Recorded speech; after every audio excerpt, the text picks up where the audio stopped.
Hello' guys, আজি মই এনেকৈ পাগলৰ দৰে ঘূৰি ফুৰিবলগীয়া হ'ল। কিয় ক'তো কাম বিচাৰিছোঁ, ক'তো কাম পোৱা নাই।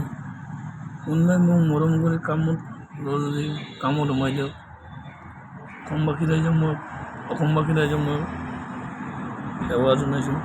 মোক যদি কোনোবাই কামত ৰাখে, মোক কামত ৰাখক। মই আজি ভাত পানী নোখোৱাকৈ এনেকৈ মই ফুটপাতে বাগৰি আছোঁ। মই ক'তো কাম চাম নোপোৱাই গ'ল। প্ৰভুসকল, মোক যদি কোনোবাই মৰম কৰি কামত ৰাখক। মোৰ ফোন নম্বৰটো হৈছে 9395059134। আৰু একবাৰ কৈছোঁ, মোৰ ফোন নম্বৰটো হৈছে 9395059134। আৰু ভালকৈ বুজি পোৱাকৈ কৈছোঁ, মোৰ ফোন নম্বৰটো হৈছে 9395059134। মই ৰুম ভাড়াও দিব পৰা নাই।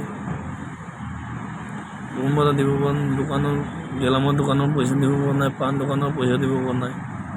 যদি মোক কোনোবাই ভাল কামত সোমাই ৰাখে, মই কাম কৰিম।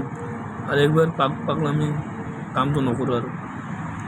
হেল্ল' গাইজ, মই লঘোণে এনেকৈ ফুটপাতে ঘূৰি ফুৰিবলগীয়া হৈছে।